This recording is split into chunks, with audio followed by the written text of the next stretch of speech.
Hi everyone, welcome back. So this is going to be an in-depth review of the Nokia X30 5G. I do hope this sort of gives you more insight on what this device is capable of. Do take note that this device is going to be available in more markets in the days to come. So with that said, the Nokia X30 5G is a new lineup. This is an upgrade over the Nokia X20. So if you have tried or owned the Nokia X30, the Nokia X20, the X30 is a general improvement in terms of every dimension. So it's smaller, it's more compact, it has better build to it, better weight distribution, a good camera system, a good software experience. Everything about the X30 is an improvement over the X20. Now, in more ways than one, the Nokia X30 is closely resembling the Nokia 9 PureView. Not just because of their PureView setup, but both these devices share a lot of similarities like the OLED display, an under-display fingerprint scanner, and a storage which is not expandable. Now, why would HMD Global have a pure display, a PureView device without an expandable storage is something that is baffling. So I would suggest just go for the 256 GB storage option so you could have a peace of mind. Now, this is the third pure camera device in HMD Global's portfolio.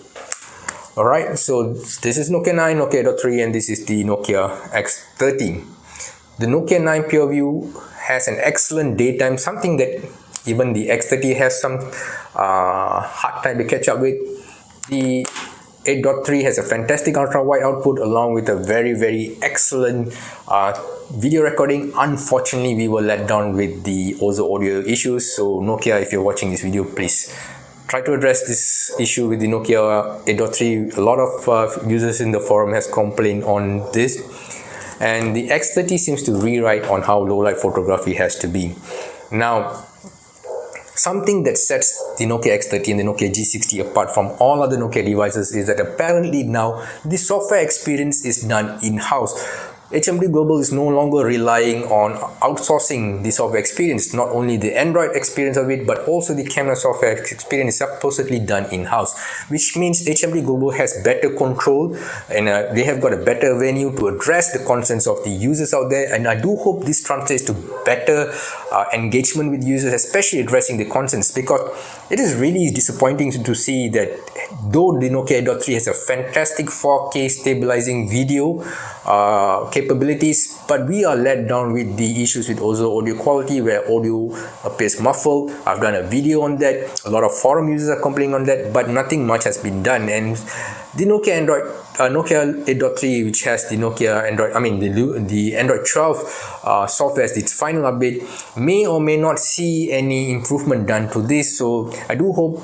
you do take note on this and probably do something about it. Now, talking about any devices out there, the first concern is the build quality, the looks of it. We have to accept that this is the new design language by HMD Global. I do think it is, though may not be unique, but it's really something that is okay. I would say it's nice, it's acceptable. Does look quite generic, but the choice of material, though being recycled and all that, it does feel really solid. It does feel really robust.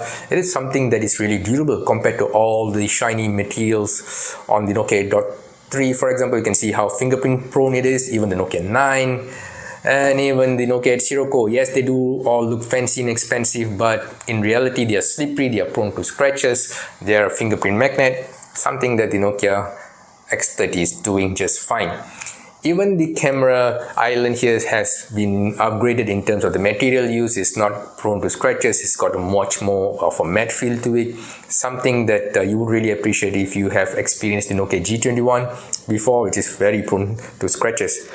And in terms of the feel of it, of course, it feels really good in the hand. It feels really compact. It's not as gigantic as the one on the X20, so it's more pocket friendly in that sense. Now, something that is not commonly or routinely talk about of any devices is the reliability when it comes to telecommunication part, because that sort of has plateaued. Now, I would say that the Nokia X30 and the Nokia G60 both have fantastic quality when it comes to the telecommunication part of it. Call quality is good, call audio is good, loud and clear, and all this design and everything makes the experience really good. So nothing much to share about that.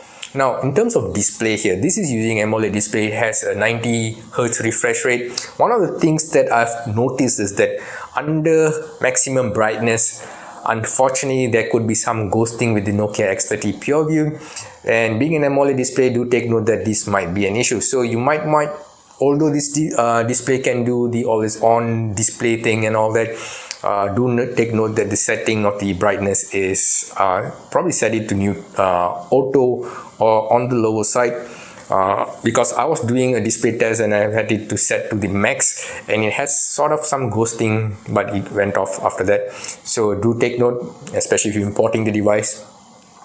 The other thing to talk about the display is that apparently this is also a pure display device, but in no way could you actually say that this device has a pure display device, because you don't have the pure display settings like the ones you've had with the Nokia X9 PureView and the Nokia X30. You do have a specific settings for pure display where you can change the temperature, the characteristic of the color. You don't have that options with the Nokia X30 5G. In fact, you don't even have the options to play HDR videos on the Nokia X30 5G. But that's not to say that it does not have a good quality display. In fact, having the device play side by side between the X30 and the Nokia 9 PureView when it comes to comparison, both look fantastic.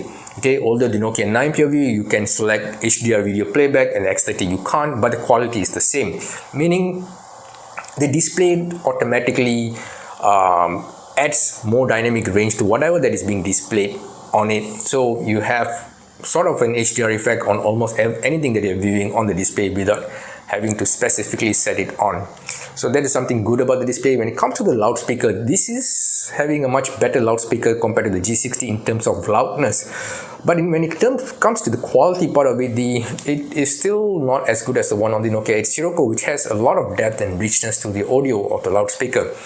So unless you're going to binge watch video with the loudspeaker, you might not really enjoy it much, but it's loud enough for you to notice any calls or any text that's coming through in public places. So not much of a complaint these days, because you do have excellent Nokia branded earbuds to complement this device. So a lot of this discussion will be more on the camera performance and what I do think about it, because I'm really interested in the camera part of the device. So when it comes to camera performance, do take note that this is a pure view device. So you've got a 50 megapixel OIS sensor. The last OIS pure view device was the Lumia 950 series. So it's going to be interesting to see that in a comparison later on. But the OIS is making a comeback here. We also got a 13 megapixel ultra wide. Good thing about the ultra wide now is it combines both the input from the 50 megapixel and the 13 megapixel ultra wide. Something similar to the newly launched Pixel series. They do have a similar technology used there. In essence, it gives you a much sharper image. I've made an article and review about this. You can see how sharp the center of the image is. Even the G60 5G, though having a 5 megapixel ultra wide, has a very sharp output. It's just that the way the fusion is done, the center of the image tends to be sharp, but the peripheries tends to be slightly blurred out. But in essence, definitely one of the better experience when it comes to an ultra wide sensor. But unlike the ones on the Nokia 8.3, now we have certain limitation with the ultra wide sensor on the X30 5G. It doesn't support night mode. So this is something that I would probably prefer on a pure view device, especially if to have a continuity in the experience. I would have expected that this to have probably a low light mode for even the ultra wide capture. So it's something doable. I do hope that HMD take note on this and probably improve on that. Daytime images is something that has plateaued. Almost every device has excellent output. Even the G60 and the Nokia X30, you can see the differences are very, very, very minor. But I do note that when you capture device with the primary sensor here, especially daylight under standard mode, it tends to capture a lot of the light reflection, a lot of the light glass, something that is not seen on the G60. The G60 software is able to contain this, but the X30 seems to have a difficult time containing all this reflection. But I do note probably this is something that is related to software, not really hardware, because their night mode actually has a very dramatic, very good capture, very well contained of the low lights. So something that I think Nokia can take a look into it. So no complaints on the daytime images. Do take note that with all the new series, be it the G60 or the X30, the images no longer has aggressive sharpening, do not have a lot of noise. It's something really nice. So you might not be getting the sharpest image ever, especially if you compare that to devices like the Nokia 9 POV, which is still a champ when it comes to sharpness, but it does introduce a lot of noise if you were to zoom into the pixel level of it. But the G60 and the X30 both are going for a more natural outlook of the image. Very less sharpening, very less noise, which is really fantastic. So of course the ultra wide is something that I've shared earlier. When it comes to low light, this is where X30 really blew every other devices out in the park. Now X30's low light is using a new algorithm, the night mode 2.0, something it shares with the Nokia G60 5G. But unlike the Nokia G60 5G, you have a better implementation of the software on the X30. Now the night mode is something good in the Nokia X30 and the Nokia G60, definitely among the best when it comes to low light performances, something that the Nokia 8.3 used to have. I would say that the output of the Nokia X30 5G is somewhat different in a sense that not only is it able to capture much more details under low light situation, it is able to capture images with very much less noise. You don't see much of aggressive sharpening, but one thing that is really interesting is that colors are boosted, so images appear more vibrant. The tendency with low light images is to sort of have a more washed out effect because it's going to have a long exposure to absorb more light, so it tends to be more washed out. And this is where I do appreciate that the algorithm is not the same as the ones before. So you've got more vibrant images, more vibrant than how it's supposed to be, which is something that I really would appreciate in a low light image compared to a normal daylight images. So not only do you have fantastic low light, but the colors are boosted here to have a much more lively image, which is something that it does better than the Nokia G60. Another aspect where the Nokia X30 outshines the G60 is the dark vision. Now I've ranted a lot in Twitter the purpose of a dark vision on the G60 because it adds more noise. It has very poor control over the lights where things appear blown out. But on the X30, this is how dark vision is supposed to be. I'm going to share some samples in my article and all. You can have a look there. Now, under extreme darkness where you can't barely see anything, the X30 captures details with very less noise, and for the first time these details are usable, something shareable. This is the actual purpose of dark vision, and the Nokia X30 does it fantastic.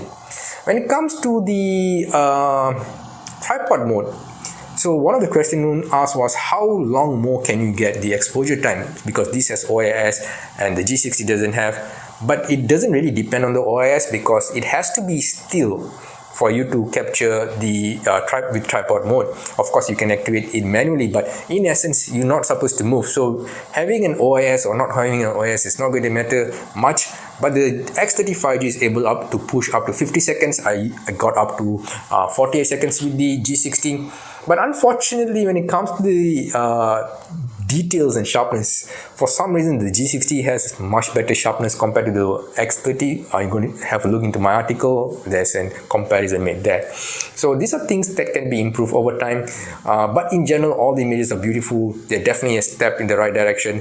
When it comes to videography, don't think so this is meant for videography purposes. Yes, you do have much stable video compared to previous devices, but nothing in the likes of the Nokia 8.3, which still has one of the best, or if not probably the best, video recording capability on any Nokia devices. But this is one of the better Nokia devices made.